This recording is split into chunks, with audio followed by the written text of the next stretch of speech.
Big remark by the Indian Army Chief on Operation Sindoor. The Army Chief has said that Operation Sindoor is ongoing. He's also said that terror infrastructure has been struck down during Operation Sindoor. Listen in.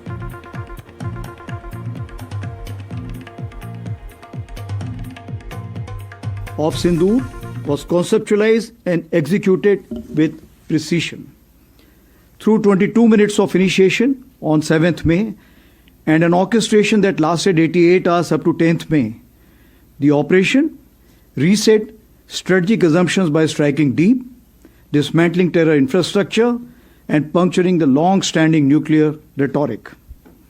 The Army successfully destroyed 7 out of the 9 targets and thereafter played a pivotal role in ensuring calibrated response to Pak actions. As you may be aware, Operation Sindoor remains ongoing. Any future misadventure will be resolutely responded to. All right, the Army Chief there speaking. I have Aishwarya joining me live. Aishwarya, Operation Sindoor still on is something that both the government as well as the armed forces have been reiterating. What else has the Army said? Well, that's the annual press conference of the Army Chief, where once again he had stated that Operation Sindoor is ongoing, and that's the statement. I will have to stop you right there. We're going to cut across to the press conference right away. The skip echelon mechanism. Under the Honorable Raksha Mantri's year of reforms, the DPM has already been revised, and the DAP and PDS are advanced stage of revision. As for the fourth pillar is concerned, that is human resource, it remains the Indian Army's greatest strength, and our vision is of human amplification where technology enhances the soldier. Mind you, I keep saying that we must ride on the technology and not allow the otherwise. The welfare and empowerment of our personnel, veterans, Veer Naris and their families remain central to our ethos. Regarding women officers and women soldiers, feedback on performance has been quite encouraging. We are expanding progressively, and as I had mentioned last year, we are now test bedding limited entries into the Territorial Army Home and Hearth with 36 vacancies. We have also opened up medical non-tech as well as Army Education Corps for the same. As announced last year, all-women skydiving display team at Batinda was created, and now it has 12 members and they have completed approximately 520 jumps. To strengthen fiscal standards as a team all across the ranks and ensure fit mission-ready units, CPT 26 has been promulgated as a common physical proficiency benchmark from soldier up to the Chief of Army Staff. For the welfare of our veterans, Project Naman was launched in August 2024 with 14 centers. It's a single window for all requirements which a veteran may have. It has, from 50, it has expanded to 100, and the 100th one will be inaugurated while at Jaipur by the Raksha Mantri ji during the occasion of the Army Day Parade. It's a great example of whole-of-nation approach, partnership with Sparsh, Maiti, and private banks, HDFC Bank, Axis Bank. I would also like to thank the 9 banks who have supported our initiative of providing rupees 1 crore accident insurance to our soldiers and veterans, of course, with various preconditions. As regards veterans, all army commanders have personally reached out to all the governors and the chief ministers of various states for the convergence on veterans' welfare and their role in nation building. Veteran Achiever Awards has got a traction where we are already going to achieve 150 at the time of Army Day Parade. As for the jointness integration is concerned, the fifth pillar, Operation Sindoor was a powerful demonstration of coordinated joint service planning and execution. The mandate for jointness and integration has been clearly defined at the highest level. As you are aware, we are progressing towards integrated structures in form of theatre commands. This is a deliberate, consultative and well-synchronized process to which the Indian Army is fully committed from day one.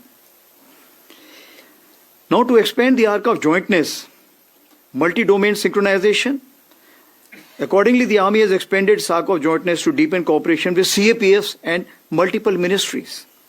Communication support has been extended to forward CAPF units about 40 BSF and ITBP units, integrated into the Army's Network for Spectrum, that is NFS.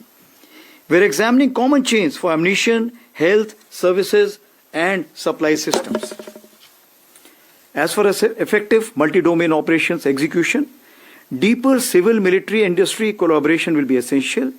We have conducted convergence capsule at 28 locations along the border states, especially 8 border states where over 700 attendees from the civil side have been there. Even the Higher Command course, which is a classified course, has been opened up for 2 weeks this year for 40 participants from the policy, academia, as well as the industry. Now, in capability building development, the academia industry military troika remains central. The Army has shed traditional inhibitions and continues to reach out, sharing concepts, sending officers on deputation, and opening ranges and testing facilities to the industry. We do encourage veterans to act as a bridge between services and industry, as well as academia. We are supporting the funding startups and have started the Army internship program across 8 verticals. We are happy to note that over 50,000 applications were received for 50 vacancies for the period of Jan to June 2026. And aligned with India's foreign policy vision of Vishwabandhu and Vishwamitra, the Indian Army has firmly established itself as a proactive instrument of military diplomacy. We remain a leading contributor to UN peacekeeping with over 4,000 personnel, including more than 100 women peacekeepers deployed across 9 out of 13 missions. Our recent engagements include 3 high-impact president-setting events. The first ever conference on women peacekeepers, Women in Peacekeeping, a Global South Perspective. This was a conclave of Global South held in Feb 2025. The United Nations Women Military Officers Course and Military Medicon with 42 officers from 15 countries in August. And the first ever United Nations Troop Contributing Countries Chiefs Conclave, which brought together senior military leadership from 32 troop contributing nations. Now, these initiatives reinforce India's trusted role in global peace and stability. Recently launched Friends for Life website is now getting major traction. It is to connect all friendly foreign countries officers attending courses in India for lifetime connectivity. As regards nation building, our efforts are aligned to 4 broad lines of effort: border area development, catalyzing economic growth, self-reliance, HADR, and ecological conservation and sustainability. These initiatives leverage the Army's outreach, presence and organizational strength to advance national priorities. Now, guided by the philosophy of Prakriti Sang Sena, Suraksha Bhi, Sarakshan Bhi, the Army has undertaken major ecological and sustainability initiatives. Our 10 ecological task force battalions have planted 10 crore saplings for better coordination. In October 2025, Ministry of Environment and Forests has nominated Major General rank officers as wildlife wardens in each of these states. We are very closely involved in 2 conservation efforts, the Great Indian Bustard and the Snow Leopard. As regards sports, 88 international and 457 national medals have been won by Indian Army, which include the 18 boys and 2 girls sports company raised by Indian Army. So overall, as we concluded 2025, I feel that in 2026 we'll be able to steadily progress towards a different Indian Army, capable of thinking smart, seeing all, striking deep, moving fast, connecting domains, controlling or coordinating information, standing resilient, and most importantly, winning together with support from each of our countrymen. मैं देशवासियों को आश्वस्त करना चाहता हूं कि भारतीय सेना हर परिस्थिति में सक्षम, सजग और संकल्पबद्ध है, जो हर चुनौती का सामना पूर्ण तैयारी, अनुशासन और आत्मविश्वास के साथ करने के लिए सदैव तत्पर है। राष्ट्र की सुरक्षा हमारी सर्वोच्च प्राथमिकता है। थैंक यू एंड जय हिंद।